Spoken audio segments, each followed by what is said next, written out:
Hello, everyone, and welcome to the latest edition of the European Show. And this one is a very special edition of the European Show. My name is Mo Stewart. I'm still your host. And in Liverpool world, there's only one name on everybody's lips. There's only one thing dominating all of our minds. Yes, it's Darwin Nunez. And I decided, seeing as we'd had a lovely chat with Alex Goncalves of TugaScout.com before the Benfica game, we should bring him back in to do a little bit more Nunez chat and find out a little bit more about the guy who looks like he's about to put on a red shirt. So, Alex, before we go any further, is it Nunez or Nunez? Because I've seen both pronunciations, and I assume that the English people are going to butcher his name, but I just want to know what it is to begin with. Well, I guess if we're going Spanish, it'll be Nunez, won't it? Yeah. Right. With the nice ny sound. Okay, yeah. Well, this is what I was thinking. That Y is very important in a lot of languages. So I Yeah. appreciate the fact that we're probably going to leave it out. But okay, last time we spoke, you said that he was going to be the next big mover from the Portuguese league, and you were absolutely right. Now, we want to speak about, at the time, it was West Ham, I believe, were in the frame, and maybe clubs like Arsenal. But obviously, since that point, he's moved up a level in potential, maybe in some people's eyes because of those two games against Liverpool. But let's talk a little bit about the Premier League in general and players who are coming from that, because obviously Luis Diaz has come in and done fantastically well. We can think of other clubs who've brought players in from the Premier League. You could look at our front three prospective front three for the future, and you can say all three of them were kind of created there. So surely this is a feather in the cap for Portugal. The level over there is a good breeding ground for a higher elite level, you could say. For sure, yeah. I mean, one of the questions you often get when a player's moving from the Portuguese league is he going to be able to adapt and is he going to be able to cope with the transition to the Premier League? And I think just based on previous records from other players, you can tell that really quite often there's very little time to need to adapt. So it is very encouraging for Portuguese football as well. The likes of Bruno Fernandes and Ruben Dias and Edison, Luis Diaz, of course. They've all managed to adapt really quickly. And of course, that only means that clubs are more likely to spend the big money on players from the Portuguese league, which of course is so important for the big three in the country. So it's of course, it's a great thing for Liverpool because it means that they are more likely to get a player that's ready to play in the Premier League. But of course, it is also beneficial for the Portuguese clubs as well, that are going to be able to say, well, look, these players can do it, and so we will keep demanding the big bucks for them. No, that's a very good point, actually, isn't it? It's almost like we're proving them right by valuing them so highly. Now, let's talk about that value, because a lot has been made of this 100 million euros figure. And although it may take add-ons to get to it, it looks like it will essentially be achieved, or achievable, should we say. I mean, is that an accurate projection of what you believe his potential to be, or do you believe that part of that fee is tied up in his importance to Benfica, and as you say, about the process of the Portuguese league?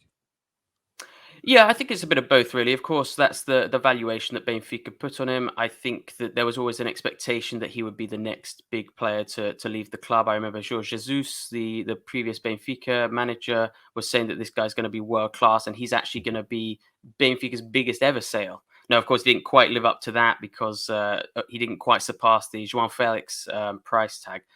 But it's no surprise that he's gone for this amount. Now, if is he worth the fee? I mean, I think he likely will prove to be. I think the fact that he's only 22 is huge. It means that he's got, like with Felix, he's got 10, 15 years ahead of him at the very top level, um, which is so important. Of course, age is such a factor now in determining transfer fees. And I think one of the major things is his performances in Europe. I think they were huge in boosting his valuation. I think if he hadn't done it in the Champions League, or if Benfica hadn't gone as far as they had in the Champions League, there wouldn't have been an offer of this magnitude for him. But a brace against Barcelona, a goal against Liverpool, a goal against Bayern as well, and of course the snatch and grab header against Ajax. These are all huge things that, of course, the world are going to be watching. So I think that was also a massive part in the transfer fee. But overall, I think that he's just such a well-rounded individual. And of course, not the finished article, but just so well-rounded and has so many important attributes, he's worth every penny for someone of that age.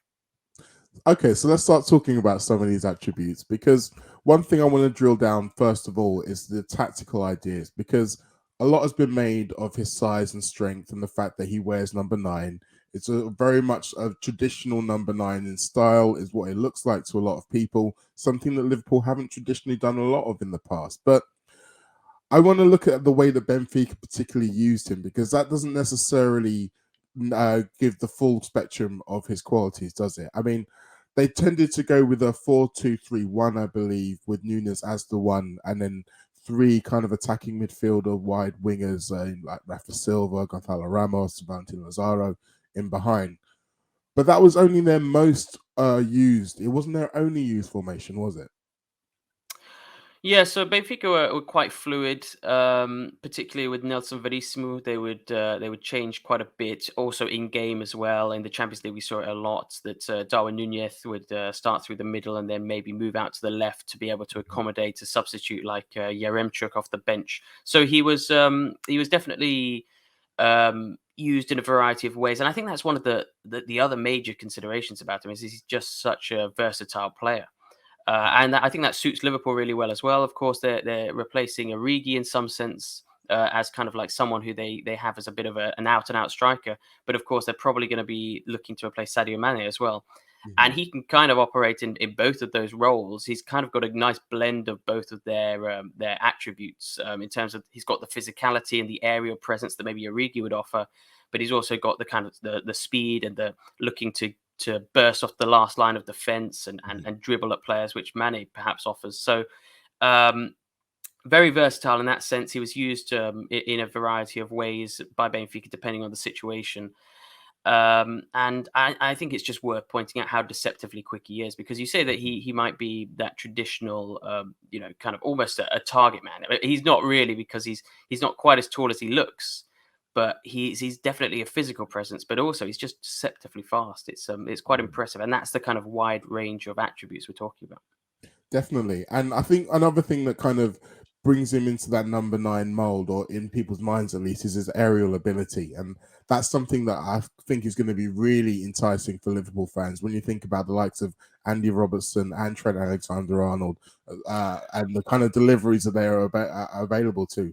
One of the things I wanted to say about him, though, one thing I picked up when he was playing as a 2, he tended to be the one who would kind of drop off and it would be Yaremchuk could be going off in the aerial duels. So is that something that maybe he would have to take on if he came into England, like the volume of aerial duels, or do you think maybe he would again look to maybe drop off a bit? Yeah, I mean, I think that does a good job of showing his kind of versatility, the fact that he can play as kind of get involved in the physical battles, but also drop a bit deeper, maybe link up a little bit. So I mean, that's kind of the beauty of someone of his age, someone who's constantly improving. That Klopp can kind of mold him in whatever way he wants, and ultimately the mentality of a player is perhaps the most important thing of all. And the fact is that Darwin Nunez has a fantastic commitment. He fights for every ball. He's got amazing energy. And it'll just work so hard for the team. I remember that there was one instance against Porto on the penultimate day of the season.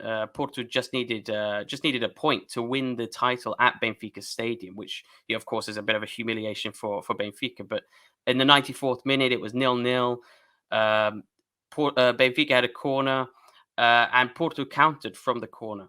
And who was it that was trying his hardest to get back into the box and try and prevent the goal from going in, while the other players were jogging back? Of course, it was Darwin Nunez running back, sprinting back to try and stop the goal. It did end up being a goal, but it ultimately wouldn't have mattered anyway. It was a draw. Porto were going to win the league, but Darwin still, to the very end, was showing that level of commitment for the team, even if the other players had kind of given up at that point. So, I mean, that's the kind of mentality we're talking about. And when you have that kind of mentality, a player can adapt to any situation. He's going to take the advice of the manager on board, and he can be molded into whatever design really that Klopp's looking for. And what better manager really to be able to guide him than Jurgen Klopp? Exactly, the perfect man. And I believe that's something that Nunez himself has actually spoken about, how Klopp and his potential to improve players has been a big part of why he's come here. But let's drill down a little bit more into his attitude, because sometimes you find with South American players, they tend to be kind of stereotyped as these kind of street fighters, come up from the wrong side of the tracks and are willing to scrap for every ball. But as we've mentioned with Nunez, that does appear to kind of be accurate. That does sound very much like he will be. And in a team like Liverpool, who've already got a good South American contingent, that's again something that's probably going to help him deal, because he's going to have a lot to deal with. Let's face it. He's going to have comparisons to that Norwegian fella down the road pretty much for his whole Liverpool career. That's true. That's true. Yeah, it's going to be quite a battle, that one. You would like to think. Yeah, I think the mentality is such a crucial thing for particularly for Klopp. I think he only ever really signs quite grounded, quite level-headed players that want to play football, that want to improve, that want to take his advice on board. And so, in that sense, he fits in with the club very nicely indeed. You think of the players, you go through them, and they all seem like a really nice group of people, as well as excellent footballers. And so I think Darwin is gonna fit in nicely with that. I think it's Klopp that says that the idea of mentality monsters, that mantra. Mhm. And so I think that if Darwin is the same off the pitch as he is on the pitch, he's going to have that desire and that kind of excitability almost that makes Luis Diaz so endearing, really, to Liverpool fans. And that's exactly what we like. I mean, let's talk about Diaz for a second, because one of the things that we have seemed to have enjoyed from his arrival is the interaction with other players and how much he makes their jobs easier. Now, for someone like Luis Diaz, who's come in and hit the ground running for so long, teams are going to start to plan against him. So having someone like Nunez come in and a new injection, how do you see those two being able to work in tandem? Because as we've mentioned, Nunez does tend to drift wide occasionally when he's playing for Benfica. And we've seen with Diaz, he has the ability to cut inside and shoot on goal. So are we going to be seeing the two of them maybe swapping positions 10, 15 times during a game and just dizzying defenders? I mean, yeah, I guess it's part of the evolution of the Liverpool front line, really, and this kind of fluid nature to it. You're going to have a front three that whoever plays really in that front three is just going to be able to kind of move around and switch positions interchangeably very easily. The idea of seeing Diaz and Nunez together is a bit of a Portuguese football fan's dream, really, because of course they were the two best players in the league this season, and now we get to see them on the same pitch week in, week out. That's an exciting prospect in itself. Then, of course, you've got Salah and Jota as well. It's a lethal front line. And it's quite impressive that, in Mane, you've got one of the best really in the world. And yet still the front line seems to keep improving, even if he does end up leaving. It's an amazing thing. So yeah, I think it's just part of that evolution that Klopp's bringing a bit to the front line, maybe adding something a little bit different in terms of the physicality, but ultimately there's still that ability to interchange, and it's exciting. It's an exciting prospect. It is an exciting prospect. And I think another player who may have been a little bit of a forgotten man in the last few months of the season, Diogo Jota, might well benefit from playing with Nunez, because we saw how he was able to link up with Raul Jimenez when they played together at Wolves. And if you look at the profile of the strikers, they may well be very similar. So this might be, particularly if we're going to be seeing Liverpool playing with 4 forwards as opposed to 3 on occasion, this could be a new lease of life for him as well. Of course, yeah, and again, that's part of the kind of transition into maybe a different style of Liverpool going forwards. There's going to be that ability to play that front four, which would be quite terrifying. And I think, yeah, Jota works well as kind of a second striker, maybe off someone else. Um, and of course, yeah, with Raul Jimenez, he linked up really nicely. So I think it's a great benefit to all of the players, really. Of course, as you mentioned, there's an abundance of impressive crosses, really, at the Liverpool team as well, who are also going to benefit from having someone like Darwin Nunez in the side. You have the front three who are going to be able to link up nicely, and yeah, Jota could be one of the main beneficiaries of it. Someone else who will probably enjoy playing with him is Thiago Alcantara, because we've seen lots of times Nunez's ability to run in behind defenses. Now, this was something that I wanted to discuss, because there's been a lot of talk about how the space that maybe he got against playing against Liverpool and teams like Bayern Munich in the Champions League, who play with a high line, isn't necessarily what he's going to be seeing in the Premier League. And so he might not necessarily have as much space to run into. But what I want to talk about is his intelligence with his movement, because it's not just about his raw speed, it's about his ability to find space almost when there isn't any. Yeah, it's a great point. Yeah, first of all, with the space in terms of running into, that is obviously what he likes to do. He likes to be able to run at players, but also run in behind players. And of course, how many teams are going to really push higher up the field against Liverpool? It's going to be very rare. Um, but yeah, he's amazing movement. He's very good at finding space. He can peel off to the back post, or he's still able to find the spaces even when they don't exist. Almost, it's quite impressive. So he's just one of those intelligent players. He's got good movement. He's good at finding little pockets. But yeah, I'm intrigued because of course in the Champions League he maybe he flourished a little bit because he was playing against teams that were slightly more expansive. What we also have to remember, though, is in the Portuguese league, pretty much every team is going to almost park the bus against Benfica, and he still scored an abundance of goals. He's still in those instances. There's always instances where you can run in behind, or you can run into space when the team are kind of maybe overcommitted a little too much in that one instance, and more often than not, he punished them. So I think it's probably going to be the same for Liverpool in that sense. He's still going to have those moments where he can run in behind and spring the offside trap. But as well, he's so good at finding space that he can also be quite dangerous when just in and around the box. I wouldn't say that's his favorite way of playing is just kind of being that man in the box, but he's very good at finding spaces. And when he's also got the aerial presence that he has, he can be lethal in so many different ways that I think that regardless of the way that the opposition line up, he will find a way to be able to influence matches more often than not. Sounds good. Okay, we've given everybody lots to drool about. Let's bring them back to reality. What does he need to improve upon? If you were a coach, an assistant coach, and said, "Look, you're going to England now. You're going to a league that's going to test you in so many different ways every single week. What part of his game do you believe that he needs to improve on first, and most importantly?" Yeah, well, it's interesting that actually not everybody has been fully convinced by Darwin. Even now, in Portuguese fans and a few pundits, they're not fully convinced on him just yet. And I think that's largely because he can look a little unorthodox at times, which is not really a criticism because if you're getting the job done, then it doesn't really matter. But I guess he can refine just parts of his games in terms of the dribbling, maybe in terms of his first touch, which can sometimes be a little off. And also decision making, I think he makes the right decisions in many situations. But of course, occasionally maybe he should pass when he shoots, or he should shoot when he passes. And I guess that's just natural for someone of his age. It's quite rare to find a player that's 22 that's already perfect in this regard. But yeah, maybe just the decision making, the first touch, maybe the dribbling to some extent.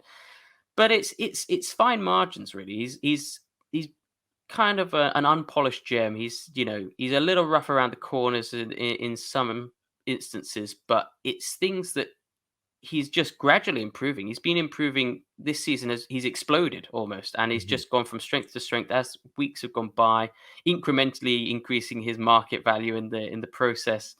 So it's just small things, it's small details that I think Klopp probably recognizes, and I think that's why even with those, he was willing to spend the big money because these are things that are probably quite easy to improve on the training ground.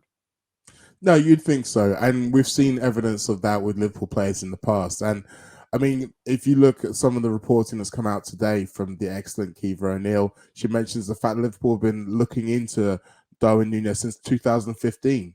So Wow. before his Almeria days. So they've been very aware of exactly what kind of a player they're getting and what kind of plan they're going to have for him. So finally, you mentioned previously the fact that Liverpool have taken the two best players from the Portuguese league last season and put them in the team. Is there any others out there we should be paying attention to? I tell you what, Matias Nunes, and I don't think it's much of a secret now because, of course, after Sporting played Man City, Pep Guardiola said something that kind of shocked everybody when he said that Matias Nunes was one of the best in the world. But he is really good. He's a very energetic midfielder. Quite direct, good passer as well. Just an all rounder, really. So I think Matias Nunes is one to watch out for. He could be one of the big players to move on, and also just as a kind of maybe a bit left field for English viewers is Vitinha, who had a bit of a failed spell at Wolves, really out on loan, hardly played. and he's burst to life at Porto now. And I think that he's also one that could potentially go for some significant money. So those are probably two to watch out for. Now, he's a name that has been linked with Liverpool as well in the past. So maybe he's another one. Maybe I'll be calling you again, Alex, in the next few months to talk about Vitinha. I But look forward to it. for now, thank you so much for this Nunez chat. It's got all of us very excited, and I hope to see you again in the future. Thank you very much. It's been great.